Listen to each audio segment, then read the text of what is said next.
อันนี้บ่ตูนเว้าขอโทษนำคำหยาบในนิดนึงพี่น้องอันนี้บ่ตูนเว้าตามที่เพิ่นคอมเมนต์เข้ามาในคลิปของบ่ตูนนั้นเนาะในดวงประเทศกูว่าซั่นบ่แม่นในดวงประเทศชูอย่างประมาณนี้นะเพิ่นเว้านะแล้วก็ลงท้ายบักตูนว่าซั่นเอาพี่น้องเอ้ยบ่ตูนจะบ่เอามาอันนั้นดอกพี่น้องเนาะเพิ่นแต่ว่าเพิ่นแสดงความคิดเห็นแบบว่าความคิดเห็นต่ำนั่นนี่นะพี่น้องแต่ถ้าเว้าแบบว่าคิดเลยเพิ่นคิดไล่จำนี่นะเอาบ่ตูนเว้าจำนี่ซะเนาะเพราะว่าบ่ตูนก็เว้าอยู่มันก็ถ้าว่าสิเอ้ยถึงถ้าว่าสิคอมเมนต์ใส่บ่ตูนนั่นหรือว่าสิเอ้ยคำว่าในดวงประเทศกูนี่นอกจากว่าบ่ตูนไปแอบอ้างหรือว่าไปว่าเดียนนี่เป็นในหลวงหรือว่าราชการหรือว่าของ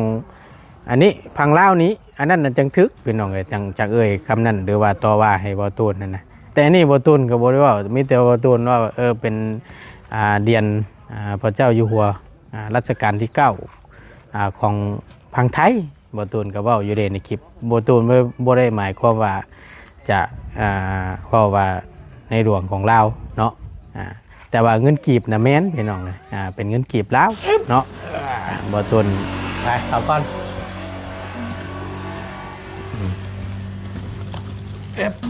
ตั้งไว้ตั้งความจัดโอเค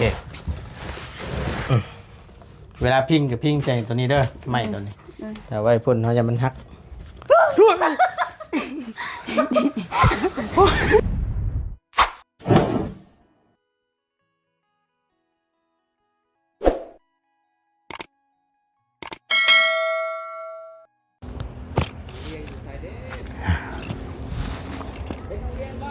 ก่อนอื่นพี่น้องกราบทักทายสบายดีและสวัสดีเด้อพี่น้องสบายดีกันเบิดสุขสุขคนเนาะพี่น้องพบเจอกันกับบ่ตูนบรรยากาศช่วงยามแรงๆพี่น้องเลยขณะนี้ก็เป็นเวลานี่ก็4 โมงละเนาะ4 โมงปลายละพี่น้องที่เขาเกือบ4 โมงครึ่งอากาศก็เห็นแล้วต้องฟ้ากันแจ่มใสนิดนึงเนาะพอดีทั้งบ่ตูนจะเข้ามาหาทางอันนี้พี่น้องใจดีพอดีคอมนึงก่อนเนาะก็คือบ่ตูนว่าจะนี่พี่น้องเห็นพี่น้องเพิ่นก็ว่าโอ้ยเอาเข้ายกเข้าไว้ให้น้องใจดีในเด้อบ่ตูนเด้อว่าซั่นย่านคนรักย่านคนมารักเอานี่แล้วเข้าว่าซั่นเนาะก็มีแต่ว่าบ่ตูนนั้นสิถามเพิ่นก่อนเนาะบ่ตูนก็ยกได้อยู่พี่น้องย่านแต่ว่าเพิ่นบ่เข้าแล้วมีแต่บ่ตูนสิถามมึงก่อนแต่มันก็เป็นตาย่านอยู่ได้พี่น้องเนื่องจากว่ามันอยู่ทางนอกนะพี่น้องยันแบบว่าเมื่อใดเฮาบ่อยู่เฮือนจังซี่แต่มันหมู่มีคนอยู่แต่ยันคนมาขโมยมาลักเอาเนาะแต่ยังไงดีมันเอาเขาไว้อยู่ในห้องหันเอาไว้อยู่ในห้องนั่นแหละก็เวลาเฮาไปเฮ็ดเวียกเฮ็ดงานเฮาก็ล็อกกุญแจไว้กับปลอดภัยแหละนะพี่น้องเนาะก็เห็นดีน้ำอยู่พี่น้องส่วนตัวบ่ตูนก็ได้เนาะถามว่าไว้จังซี่เฮาก็คือว่าหั่นแหละความปลอดภัยมันก็บ่ค่อยมีพี่น้องเนาะก็เสี่ยงนั่นแหละว่าซั่นซะเนาะมีแต่ว่าบ่ตูนสิถามเพิ่นก่อนเพิ่นสิว่าจังใดเนาะแฮงบ่ตูนยกให้ได้อยู่พี่น้องบ่ยากซำนี้เนาะบ่ตูนก็จักสิว่าจังใดพี่น้องเลยพี่น้องจำได้บ่ที่คลิปบ่ตูนที่บ่ตูนเบิ่งอันธนบัตรเก่าหรือว่าเงินกีบเก่าของแม่บ่ตูนได้เอามาให้เบิ่งอยู่เฮือนมื้อนั้นแหละพี่น้องเนาะก็สมัยใดบ่ฮู้ล่ะบ่ตูนก็บ่จักพี่น้องเนาะอยู่ลมแรงอยู่ตามเบิ่งแล้วก็บ่คิดว่าสิได้เห็นนะพี่น้องได้เห็นแล้วก็พิเศษกว่าหั่นก็คือแบบว่าเงินเหรียญตัวที่บ่ตูนเอาให้เบิ่งให้โชว์เห็นอยู่ในคลิปมันแหละพี่น้องเนาะพี่น้องเพิ่นก็โอ้แสดงความคิดเห็นกันต่างๆนานากันเข้ามาหลายพี่น้องเนาะก็มีแต่ให้คำแนะนำแบบแนวดีๆเลย200 ปลายคอมเมนต์พี่น้องเลยแบบว่าเรียนรุ่นนั่น อ่าพศนั่นพี่น้องเอ้ยถ้าบ่ต้นจำบ่ผิดนี่2539บ่เรียนเท่านั้นอ่าบางคนเพิ่นก็ว่าขนาดผมเป็นคนไทยแท้ๆว่าซั่นขนาดแม่เป็นคนไทยแท้ๆก็ยังบ่มีไว้ครอบครองเด้อบ่ต้นเด้อว่าซั่นจะมีไว้ครอบครองหรือว่าได้เดือนนั้นโอ้ถือว่าเป็นบุญเจ้าหลายแล้วว่าซั่นเนาะอยู่ทางฝั่งไทยเพิ่นนี่เพิ่นดินกันนั้นเดือนหนึงนั้นตั้งหลายหมื่นหลายแสนว่าซั่นเนาะเอาบ่ต้นก็บ่ฮู้แหละว่ามันเป็นราคาสำไรเนาะแต่บ่ต้นก็จะเก็บไว้พี่น้องเนาะเก็บไว้นี่แหละแล้วก็สิมีหรอกพี่น้องเอ้ยผู้เพิ่นเว้าง่ายๆผู้เพิ่นบ่มักขี้หน้าบ่ต้นนะเอาเว้าซี่ซะเนาะเป็นหยังจึงว่าเว้าในนี่เพราะว่ามีคอมเมนต์หนึงที่เพิ่นเว้าแหวกแนวไปหรอกที่เพิ่นแสดงความคิดเห็นเข้ามานะพี่น้องคอมเมนต์นี่หยังวะบ่ต้นอ่านเบิ่งในดวงอันนี้บ่ต้นเว้าขอโทษนำคำหยาบในนิดนึงพี่น้องอันนี้บ่ต้นเว้าตามที่เพิ่นคอมเมนต์เข้ามาในคลิปของบ่ต้นนั้นเนาะในดวงประเทศกูว่าซั่นบ่แม่นในดวงประเทศชูอย่างประมาณนี้นะ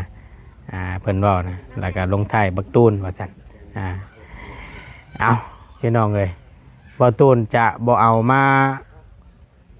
อันนั้นดอกพี่น้องเนาะเพิ่นแต่ว่าเพิ่นแสดงความคิดเห็นแบบว่าความคิดเห็นต่ำนั่นนี่นะพี่น้องแต่ถ้าเว้าแบบว่าคิดเลยเพิ่นคิดไล่จำนี่นะเอาบ่ตูนเว้าจำนี่ซะเนาะเพราะว่าบ่ตูนก็เว้าอยู่มันก็ถ้าว่าสิเอ้ยถึงถ้าว่าสิคอมเมนต์ใส่บ่ตูนนั่นหรือว่าสิเอ่ยคำว่าในดวงประเทศกูนี่นอกจากว่าบ่ตูนไปแอบอ้างหรือว่าไปเว้าว่าเดือนนี้เป็นในดวงหรือว่าราชการหรือว่าของอันนี้พังลาวนี้อันนั้นน่ะจังทึกพี่น้องเอ้ยจังเอ่ยคำนั้นหรือว่าต่อว่าให้บ่ตูนนั่นนะแต่อันนี้บ่ตูนก็บ่ได้ว่ามีแต่บ่ตูนว่าเป็นเดือนพระเจ้าอยู่หัวรัชกาลที่9ของพังไทยบ่ตูนก็เว้าอยู่ในคลิปบ่ตูนบ่ได้หมายความว่าจะเว้าว่าในหลวงของลาวเนาะแต่ว่าเงินกีบน่ะแม่นพี่น้องเลยเป็นเงินกีบลาวเนาะบ่ตูนอ่านเบิ่งโอ้ยว่าพี่น้องเอ้ยคิดแนวนี้ก็คิดไล่เนาะว่าคอมเมนต์แนวนี้นะพี่น้องก็แสดงความคิดเห็นเข้ามานะแนวนี้ก็ยังเงินคิดไล่เนาะว่าบ่ตูนก็ได้อ่านแล้วก็ได้ตะนั่งหัวน่ะพี่น้องเอ้ยว่าหลายคนก็หลายเป็นนะพี่น้องแต่ก็ย่าเพิ่นพี่น้องเอ้ยคำเพิ่น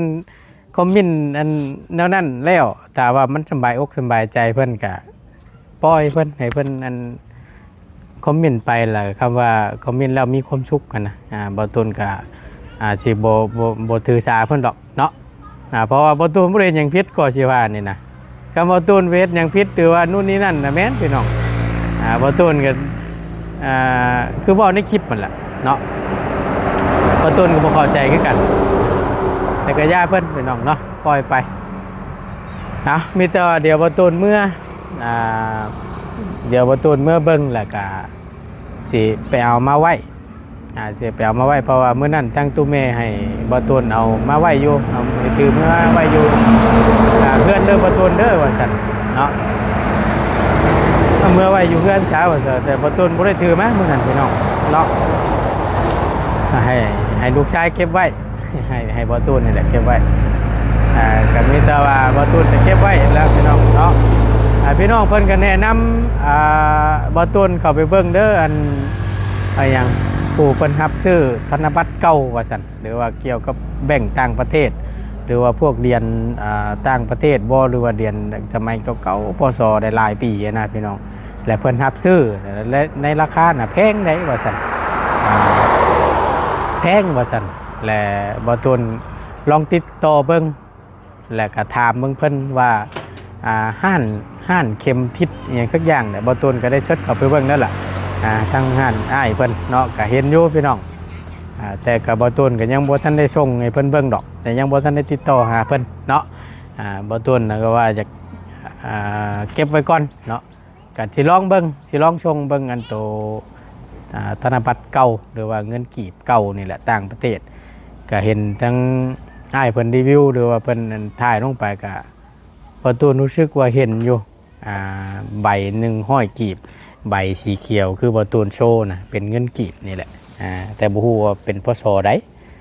เดี๋ยวบอตูนจะลองถ่ายแล้วส่งให้อ้ายบนเบิงเดี๋ยวบอตูน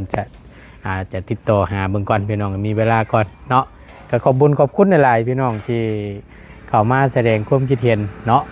กันหลายที่พี่น้องเป็นให้คำแนะนำเพื่อให้คำแนะนำดีๆมีแนวดีๆว่าสั้นซะทางบอตูนก็ดีใจนำหลายๆเนาะก็ขอบคุญขอบคุณที่คอยให้คำแนะนำแล้วก็เป็นกำลังใจให้กับบอตูนเนาะเบิ่งคลิปให้โลภะโฆษณาแต่สิ่งที่สำคัญพี่น้องเลยบอตูนขอบคุญขอบคุณหลายๆเนาะมีแต่ว่าบอตูนสีนี่ก่อนพี่น้องเลยพวกคุรุกุกัวอยู่มันช่วยเข่าบ่หรือว่าแนวใดอันนั้นเนาะเดี๋ยวบอตูนถามเบิ่งก่อนว่าเพิ่นสิให้บอตูนยกให้บ่หรือว่าแนวใดบอตูนจะบอกเพิ่นนี่แหละคำว่าเพิ่นให้ยกบอตูนก็สิยกกับเพิ่นบ่ให้บอตูนยกเข้าไปก็สิปะไว้นี่แหละเนาะแต่ว่าในส่วนตัวของบอตูนนี่ก็ไว้ในพุ่นน่ะดีที่สุดถือว่าปลอดภัยที่สุดนะพี่น้องเนาะไปเดี๋ยวก็ไปเบิ่งน้ำกันอีกรอบนึงพี่น้องเอ้ยแล้วล่ะบ่ยังมองคืออายคนกลุ่มๆอยู่นี่น่ะโต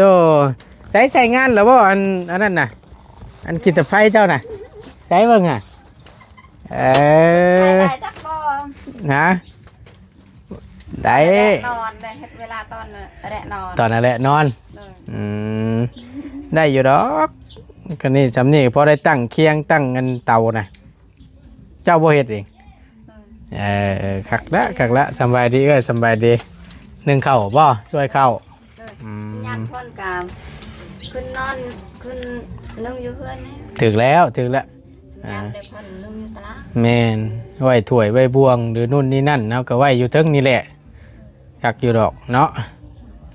เอาลงมาปีก่อนยันว่ามันฮ้อนเนาะลงมาปีก่อนโอ้ยอากาศพี่น้องเอ้ย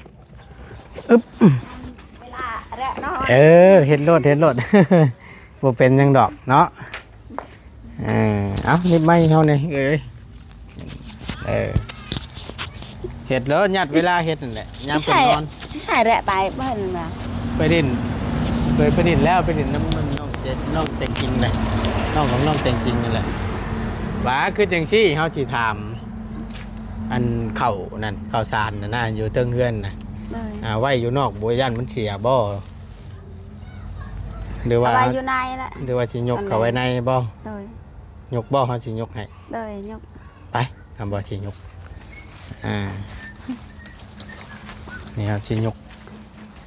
ให้บ่ยากดอกบ่ต้นยกได้อยู่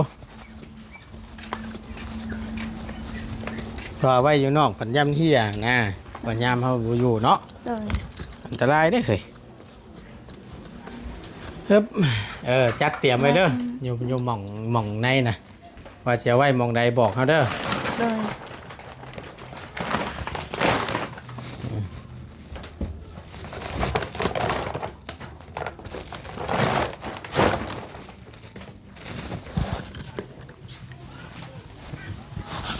ไหนบ่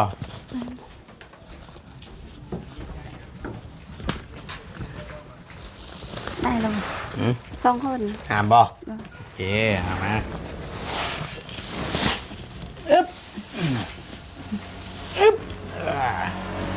ไปเอาก่อน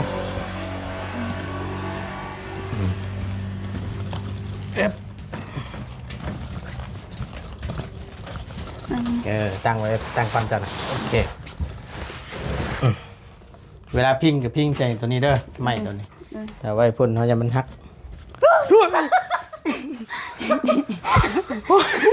โว้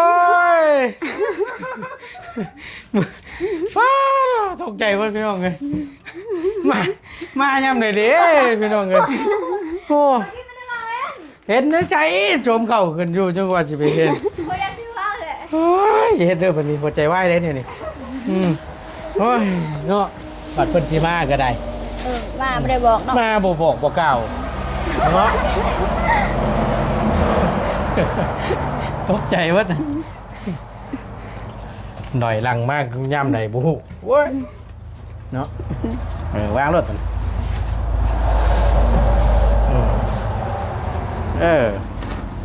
เวลาเข้าไปให้ไปชวนบ่หรือว่านู่นนี่นั่นก็ใครเลย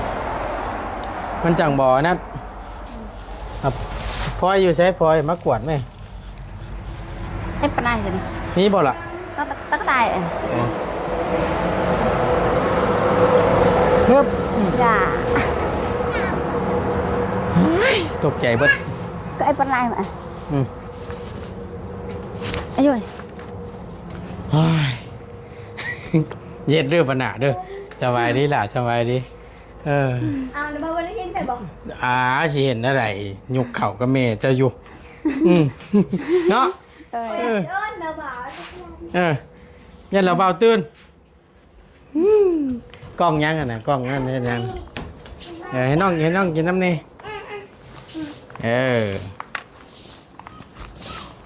ไก่ผมมีบ่ผมมีไก่ในเนาะบริเลี้ยงไก่เลยเนาะยันไอ้เลือดมาโอเคให้แม่เพิ่นแก้ให้ก่อนครับฮะบ่กี่เดือนดอกตัวบ่แก้ให้น้องว่าเขาแก่แล้วก็ไปกินบ่กินยังก็ได้ กินยังถ้ากินน้ำก่อนแล้วค่อยให้เราให้ถ้าเรากินก่อนแล้วให้คอยแต่นั่นเนาะอาเรียนเนาะคักนะนี่มีตัวไอ้แม่เจ้าปัดเกินทำความสะอาดจ้ะมาเลยมาไม่ยืมขอขึ้นโอเคมาเดี๋ยวพูดคุยกับน้องคนนี้ก็ได้จังหน่อยหนึ่งพี่น้องเนาะไปลงมาล่างสิละห่อนอากาศอบอ้าวจะแตะพี่น้องเลยทำความสะอาดก่อนเนาะ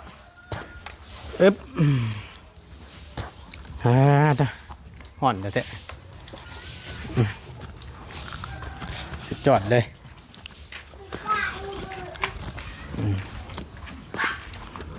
มาเดี๋ยวพี่ก็ได้เลยอากาศมันเย็นเนี่ยมาเราไงท้องฟ้าแจ่มใสนิดนึงวันนี้ก็ได้เนาะฮอตตกใจหมดมาบ่ได้ยินเสียงได้พี่น้องเลยบ่เพิ่นสิจวดได้นี่นะหยอกแล้วเปล่าเอาก็มีแต่ว่านี่แหละคือเราว่าเด้อล่ะเด้ออันนี้กับทางพ่อแม่พี่น้องFCเพิ่นก็สุขุเพิ่นติดตามตั้งแต่ต้นคนละที่เป็นด้วยความที่เป็นฮักและเอ็นดูกับเจ้าฮันเป็นการแสดงความคิดเห็นแล้วก็ให้คำแนะนำในสิ่งที่มันดีๆนั่นแหละมีแต่ว่า นับแต่นี้ไปก็คือว่าวหันแหละเพราะว่าอย่างมันก็แล้วเสร็จสิ้นเด้เสร็จสมบูรณ์แล้วมีแต่ว่าทางระเบ้ากับถือว่าเป็นในนามตัวแทนให้ FC ว่าสั้นซะเนาะเพิ่นก็ฝากเขามาไลน์แล้วก็คอมเมนต์เขามาหาทางบ่ตูนนี่ก็ไลน์แชทมาชวนโตนี่พี่น้องเอ้ยให้บ่ตูนนั่นฝากบอกทางน้องเจดีน้ำแน่ว่าซั่นเนาะเกี่ยวกับเรื่องเงินเรื่องคำในการใช้จ่ายนี่ล่ะเด้อเพราะว่า ใช้เงินใช้คำการใช้จ่ายในการไม่จะว่าให้เบิ้งว่าสั้นช้าเนาะให้ใส่ให้ประหยัดเอาแหละเพราะว่าบางเทื่อเนาะผู้ใหญ่เพิ่นกับบริษัทเขาตลอดได้หลายยามเพิ่นชดช่วยมาหรือว่าผู้นั้นผู้นี้มอบให้ก็เขาก็เก็บไว้ในส่วนหนึ่งเอาไว้ในยามนี่แหละบัดยามเขาฉุกเฉินนั่นแหละบัดยามเจ็บเป็นอุ่นๆบัดบ่มีเงินไปหาหืดหาโมชื่อหืดชื่อยากินได้นี่แหละที่ FC เพิ่นเป็นห่วงเพราะว่าเพิ่นผู้ใหญ่เพิ่นก็บ่ได้ช่วยเฮาตลอดนะก็คือทางระเบ้าก็คือฮู้และทีมงานระเบ้าก็เทื่อแล้วทั่วบุรีก็ กันนานๆก็สิได้มาเยี่ยมที่จังซี่นะเพื่อได้ไปเฮ็ดทางอื่นคือเคสที่ผ่านมาแหละพี่น้องเคสคือเคสที่ผ่านมาแต่นานๆแล้วเฮาก็สิเข้าไปเยี่ยมเทื่อนึงจังซี่นะก็สิว่านี่แหละก็บ่มีหยังหลายหรอกก็มีแต่อยากฝากในตัวนี้อีกทีเพิ่นเป็นห่วงฝากให้เราว่ามันบอกทางใจดีเด้อว่าซั่นเป็นเงินเครื่องกองนี่แหละใช้กันเป็นประโยชน์ว่าซั่นเราก็บ่ต้องใช้ฟุ่มเฟือยบ่ต้องไปเฮ็ดแนวมันบ่มีประโยชน์นะเอาไว้แห่ไว้ถึงให้ตนให้ตัวไว้นะเพราะว่าเป็นการดีได้แหละเพราะว่าเขากันเขาบูฮู้หรอกเพราะว่าเป็นความเจ็บความเป็นเนาะแม่น้องหรือตัวเจ้าเองจริงๆมันเป็นโบจักได้มามันสิเป็นไม่ได้บอกเขาได้เอามันได้เจ็บท้องเรื่อยๆเจ้าก็ได้ ใช่คือจะว่านั่นน่ะมาทวงชิดได้บัดนี่มาทวงได้นี่อ้าวมื้อเช้านี่คือจังว่าไปงานแต่งงานดองเขาว่าสิห่อลาบซีดไม่ละเบ้ากินขอถุงยางย่างดี ขอขนม ขอขนมเชื่อๆจ้า บ่แม่นขนมบ่กล้า มาบอกกล้า บ่กล้าพอ เปิดว่าวน้ำละว่าวคือแต่เอามาถุงยางมันละว่าวเดี๋ยวไปเขาสิห่อมาให้ว่ะไปถามเนี่ยได้กินอยู่บ่เข่านะไปงานดองงานแต่งเพิ่น ถ้าเฮากินนะบ่ได้หลายปานใด เป็นหยังมันบ่แซ่บบ่ บ่แม่นว่าบ่แซ่บกินเห็นลาบดิบแน่และบางโดนเห็นเขาเอาเทื่อละน้อยหายเทื่อละน้อยโอ้บ่แต่คอยเมื่อก้อนมันจริงๆนะคอยเมื่อแหละคอยเมื่อแล้วนะคอยทำงานวันนัสาวาเดินเช้านั่นนะบาวาสิกินข้าวแต่กูมีสาวเราแค่เลี้ยงนะยังอยู่นั่นเห็นบอกเขาไอแล้วรับดิบแล้วเขาว่าคอนั่นไปเฮ็ดเองแล้วและนั่นพอตั้งแต่ว่านะและให้นั่นให้อันนั้นให้เฮ็ดกินอันนั้นนะ ให้เฮ็ดไปไหนให้เฮาเฮ็ดเองนี่บ่ เพราะว่าลาบมันดิถ้าใครไม่อยากกินลาบดิบเด้ มันไปขั่วอ๋อ แต่มีอยู่ไกลนะเทื่อละน้อย เพิ่นตักมาแต่ที่น้อยๆน้อย แล้วใส่จานเลย1 จานเลยแล้วตักอีก และพาพายมีแต่ใบทูมีแต่ย่างเขามีใบทู บ่เอา เขามีบักตะเวนนะเขามากินนะนะเขาบางโน้นเขาจึงเอามา เชื่อไงกินสิเบิดนะพี่น้องแหละเพิ่นสิมาเสิร์ฟอีกทีนึงจังซี่บ่ประมาณนี้มันก็เริ่มเมื่อยท้าบัดนี้ แต่นั่นอาหารเคยกินนะมันก็แซ่บนิดนึงแต่พอได้ตอนบางอย่าง นี่กว่าเลยเนาะที่ว่าได้มันกันนี่แหละ ไปงานแต่งงานดอกเนาะมันก็ เขาเห็นเขามีแต่ลายก็ มีเจ้าได้หน่อยว่าดีบ่ได้ที่ว่าได้คือได้หน่อยแต่ ก็มันก็สำคัญ เอาไปงานแต่งงานดองเพิ่นเมื่อเช้านี่มาตัดชิ้น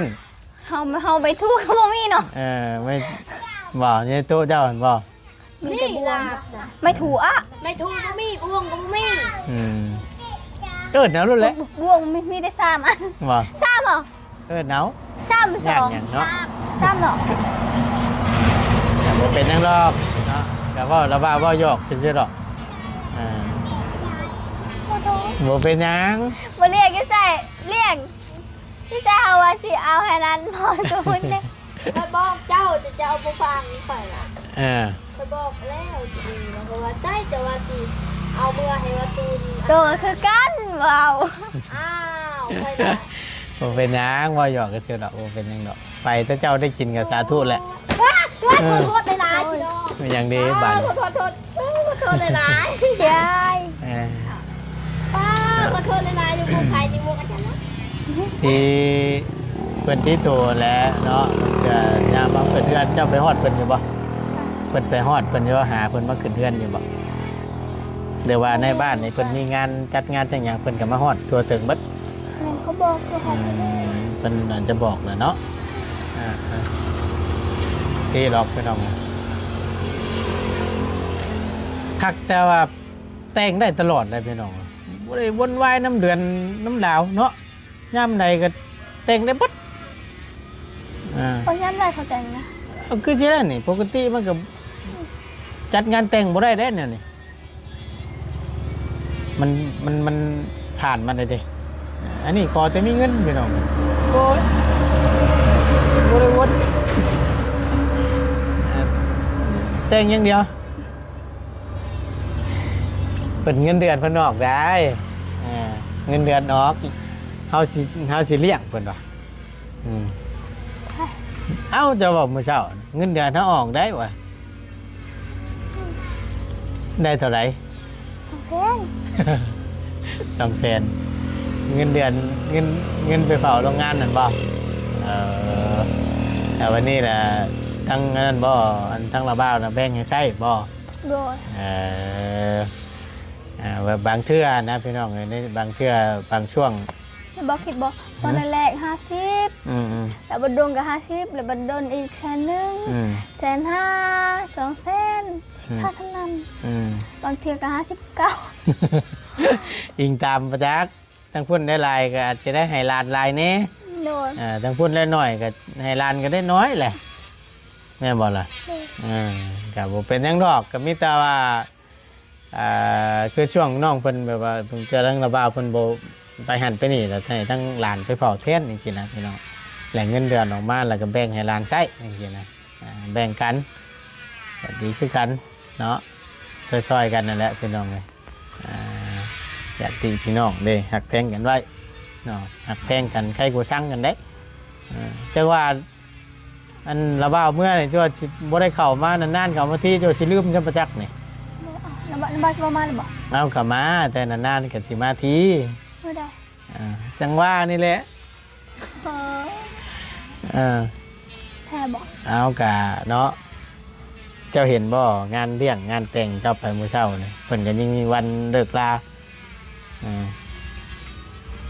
อันนี้ก็คือกันแล้วมันแล้วมันทั่วแล้วระเบ้ากันไปช่วยผู้อื่นอาจจะบ่ได้มาคู่มือนะนานมาทีจังซี่ก็มาเยี่ยมมายามอยู่กับบ่ได้ว่าบ่มาดอกแต่ระเบ้าผ่านมาทางนี้ระเบ้าก็แวะเข้ามาคือเก่าจังว่าสิลืมระเบ้าซั่นบ่จักยันพ่อตามทางรถแล่นปุ๊บซั่นบ่จักแล่นปุ๊บถามกันได้เด้อระเบ้าเห็นนะเงาตามสิเป็นหยังเนาะเห็นหลายคนได้พี่น้องไงบางเทื่อแล้วเฮือนแล้วซ่านนี่พ่อหน้าเขาก็ชอบบ่ถามบ่ถามซะบางเทื่อนะ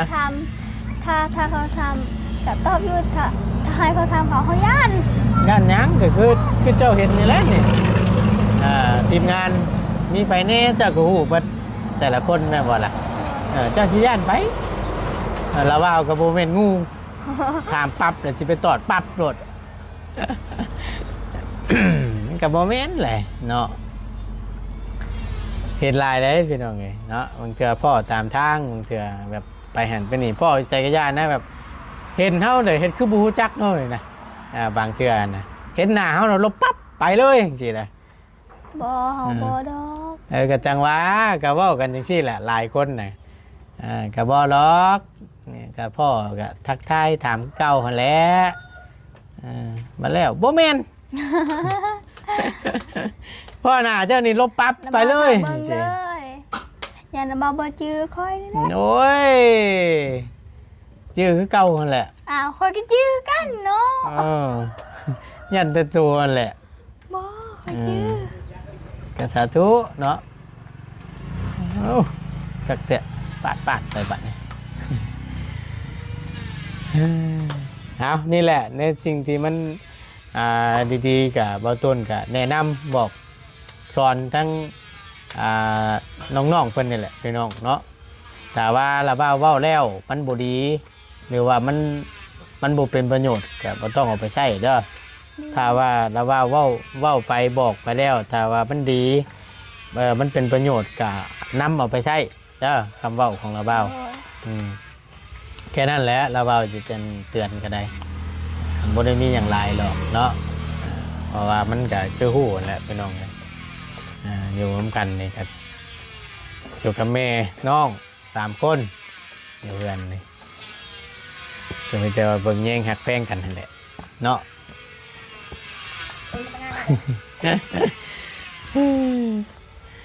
โอ้ต้มมีข้าวน้ำกุ้มอยู่ตรงนั้นก็ได้แม่นบ่ต้มมีเด็ดดิแม่นบ่โมแมนตรงนี้ ไม่ยังค่ะ เฮ้ยมันกลมกว่าฮะแล้วตรงนี้ยังก็พี่ เฮ้ยปะกัวฮะปะกัวนี่แม่ต้มมีสิบ่ปะกัวเจ้าว่ายังเมื่อกี้นี่เพ่เพ่แล้วก็พออะไรอีกขอเมื่อกี้นี่เพ่มันกลมกว่าแปลว่าแม่เขาอยากแปลว่าแม่จะต้มนี่บ่ระเบาก็บอกถึงอยู่ดิว่าล่ะถึงอยู่พี่น้องเนาะแต่คือทั้งช่วงระเบาเข้ามาเนี่ยก็ยังพอได้กินนี่หรอกทั้งทีมงานก็ยังแวะเวียนเข้ามาบางคนแล้วแบบบางทีทั้งทีมงานบ่ได้เข้ามาพุ่นแหละเกิดขี้อดอีกที่บ่ได้กินขนมแม่ที่บ่ได้กินขนมแล้วว่าซั่นไม่ว่าได้ฉันเนาะเอากะนี่แหละมันก็มีแน่บ่มีแน่กับปะปนกันไปนั่นแหละเลยเนาะแต่ว่าณตอนนี้ก็ยังพอได้เข้ามาอยู่ได้อัปเดตอยู่พี่น้องเนาะ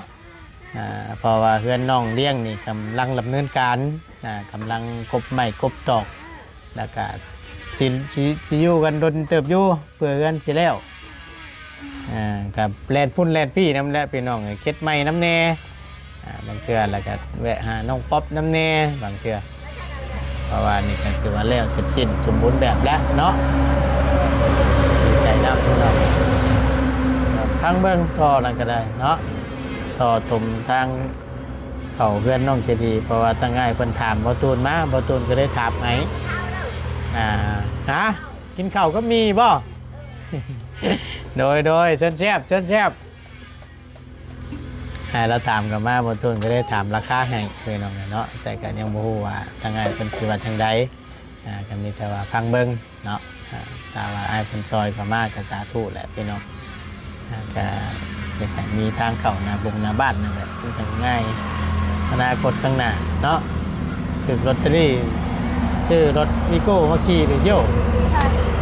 ทางเข้าเพื่อนบ่ได้เนี่ยบ่มีทางเข้าเจ้าอันแหละงงเอาถึงเถื่อถึงเถื่อบัดถึกได้ใช่ปะบ่ถ้าคอยถึกเลยคอยจะแบ่งให้ระบายเลยต้องว่าเห็นเบิดไหนเจ้าจะถึกเท่าไรถ้าคอยถึกนะมันต้องคือ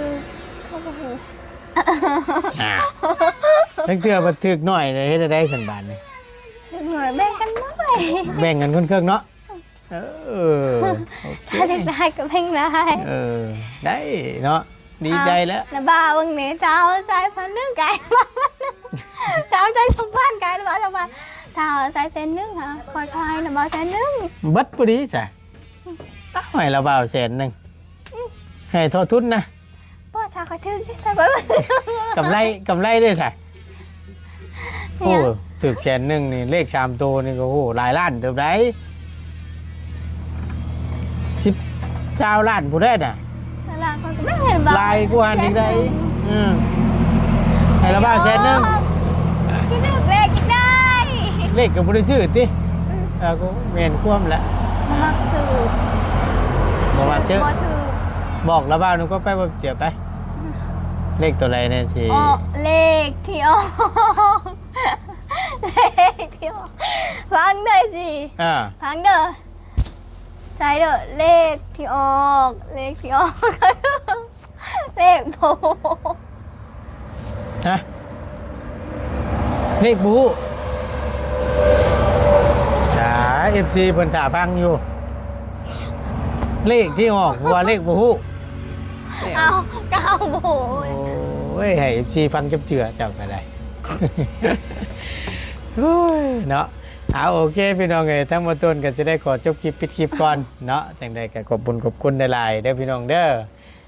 ผิดพลาดประการใดคำเว้าคำจาบ่ถูกบ่ต้องบ่จบบ่งามเนาะวาจาใดบ่ม่วนเนาะบ่ต้นขอโทษขออภัยนำหลายๆเนาะ ขอโทษติหัวตลอดแล้วว่าผิดอีหยัง โอ้ยบ่เป็นหยังดอกเนาะเอาสำหรับคลิปนี้บ่ต้นลาแล้วพร้อมกับน้องเจดีอยู่ดีมีแฮงเด้อพี่น้องเด้อสำบายดีเด้อเนาะน้ำแล้วว่าเอาชื่อมาต้นอยู่มีอยู่บ่ได้เอาไปเอาเด้ออยู่พุ่นเด้ออยู่ห่มคุกคามพุ่นแหละ